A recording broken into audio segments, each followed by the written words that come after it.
Tinuturing natin na pangalawang magulang ng ating mga anak ang kanilang mga guro. Halos 6 na oras ang kanilang ginugugol sa eskwelahan upang hubugin ang kanilang pag-uugali at hasain ang kanilang talino. Ang tanong, ang kabataan pa ba ay pag-asa ng bayan? Stay tuned! Hello guys! Welcome back again to my YouTube channel. So, isang sulat na naman po ang aking nais na ibahagi sa inyo guys. May isang guro na nagdesisyon na lisanin ang kanyang profesyon at lumipat na lang sa ibang bansa upang makapagturo. Ano kaya ang dahilan kung bakit naisip ito ni letter sender? Ano kaya mga na-experience niya bilang isang guro dito sa ating public school? Babasahin ko ang kanyang sulat at inyong pakinggan. Pasok!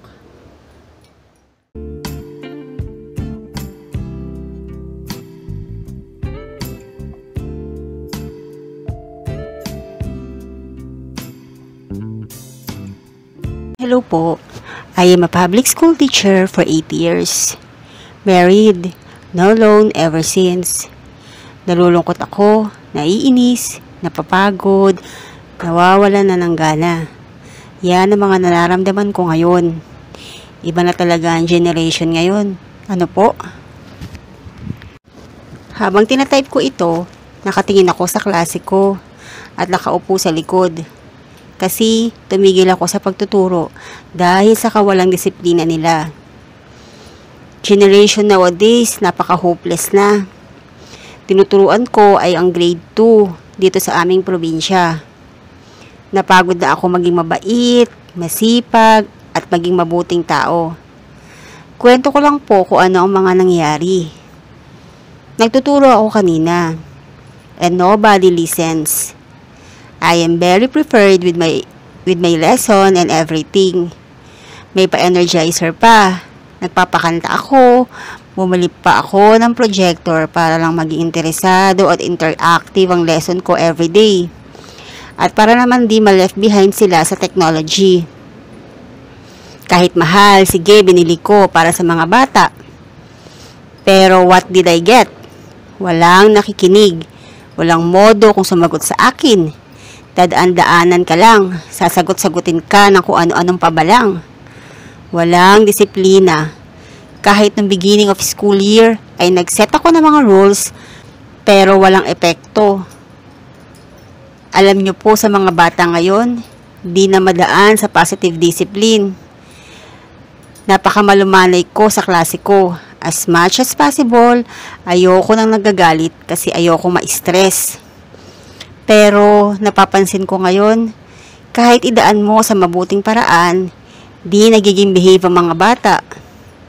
Pero pag sinagad na nila ang pasensya ko, nagagalit na ako, saka sila titigil at magbe-behave. It should not always be like this. Wala silang pakialam sa teacher. Wala silang pakialam kung matuto sila o hindi. Kasi alam nila, makakapasa naman sila kahit pasang-awa ang grade nila. Nakakalungkot mga kabataan ngayon. Kahit grade 2, marunong nang magmura, magsabi na masasamang salita, nakakagawa ng mga krimen, expose sa mga adult things. Yes, totoo po yun. Nangyayari yan sa klase ko. And I can't even imagine kung saan galing mga ganitong pag-uugali nila. Kaya naniniwala ako na kahit bata kayang gumawa ng krimen dahil may pag-iisip na sila. Napapagod na ako. Gusto ko na mag-resign. I am very passionate in teaching but I cannot see myself retiring in DepEd. Di ko kayang basusin na lang ako ng mga batang ito. Ayokong magkasakit dahil sa stress sa pagsasaway sa kanila. Wala akong problema sa paperworks at colleagues ko. But every day is a misery sa pagtuturo sa mga batang tulad nito. I asked my husband that I want to resign and apply abroad. And he said he support me. Maghahanap na ako online jobs abroad at hopefully makapag-resign ako agad. Dear parents, please raise a child properly. They really need your help. Discipline starts at home. I'm sorry to say this. ang kabataan ay hindi na pag-asa ng bayan. Salamat po sa pagbasa ng aking sulat. Let's keep our hopes high to those children. They are our future. As adults can make or break them. Let's listen, understand, and respond to them. Give them reassuring words that will make them feel they belong. Bad or good, they are still kids. Their brain is like a sponge. It absorbs whatever we feed them. Thank you for being patient to your students, teacher. Pasalamat na lang ako, ang anak ko, nabibilang sa mga mabubuti at mababait na bata. Character building starts at home. Kawawa ang mga teacher pag salbahay ang mga bata.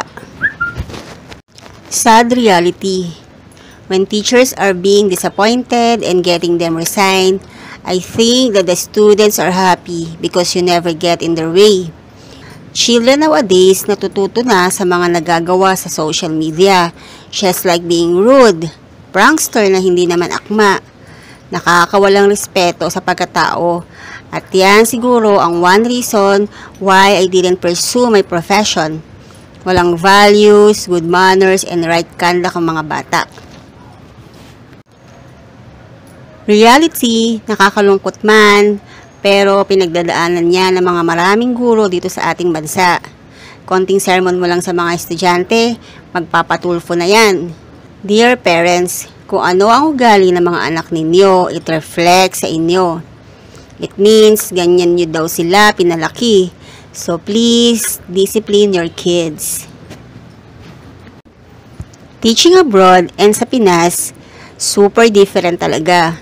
Pang 8 years ko na dito sa abroad at iba talaga ang kids sa ibang bansa. Well, discipline. Pag uwi, kahit high school, students pa yan, school bus to bahay lang sila. They respect the teachers as well. Walang sakit ng ulo. They listen.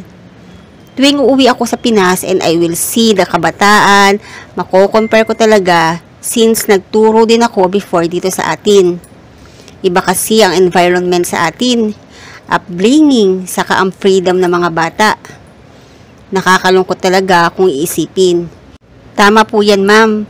Kahit hindi po ako teacher, nakikita ko po na talagang hindi na pag-asa ng bayan ng ilan sa ating mga kabataan ngayon.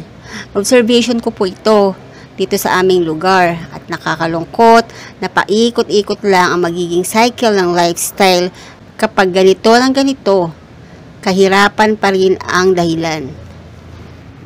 Expect nyo po ma'am, may ibang students na ganyan talaga, especially sa public schools. Salamat po sa mga matitiyagang mga guro, sa patuloy ninyong pagtuturo. Pero naiintindihan ko rin na tao po kayo na nauubos rin ng pasensya. Ingat and good luck po sa new journey ninyo. Totoo yan ma'am, kahit nga kinder, na-observe ko ibang classmates na anak ko may mga attitude na at marunong ng mambuli. Nagmumura pa ang iba sa klase. Grabe. Kaya ang anak ko palagi kong pinangangaralan bago pumasok na always behave at makinig kay teacher. Ang taas ng respeto ko sa mga teachers talaga. Nakaka-proud kayo. Good luck po sa new journey mo, ma'am. As an ex-DepEd teacher for 6 years, I agree sa lahat ng sinabi ni Sender. I left the vocation and never looked back. I am very happy where I am now. Kaya saludo ako sa mga mahuhusay, matiisin at mapagmahal na mga DepEd teachers. You deserve more. You deserve the best. Hi ma'am, super relate po ako. I am a master teacher too in senior high school for 8 years in service and preparing my requirements for resignation. Pero one factor lang ang ugali ng mga kids sa akin. Kumbaga, hindi siya pinakadahilan, pero may mga times na nagiging stressful din siya on my part. Pero I just wanna let you know na hindi ka nag-iisa. Napakahirap talaga na magturo dito sa atin sa isang public school. Napaka-overcrowded, napakaraming estudyante. Halos 30 pataas ang bilang ng bawat klase sa isang teacher. So sa tingin ko, kung ang isang bata ay hindi pa makikinig at patigas ang ulo, talagang stress ang aabutin ni teacher. Kaya sana mga magulang, turuan natin ang magandang asal ng ating mga anak para ito ay madala nila sa kanilang paglaki. Napakalaking factor din kasi ang environment, ang mga kaibigan na kanyang sinasamahan. Kaya sana gabayan natin mga magulang ang ating mga anak. Huwag natin silang isama sa mga barkada na alam natin na hindi makapagbibigay sa kanila ng magandang asal at magandang future. So sa mga estudyante na kumukuha ng education, kailangan mahaba ang inyong pasensya. Kailangan ay talagang gusto ninyo ang profession na inyong papasukin dahil hindi biro ang magturo sa isang public school na overcrowded. So hanggang dito na lang po ang aking letter of the day. Nawa ay may natutunan kayo sa aking ibinahagi. Don't forget to like and subscribe. God bless. Bye!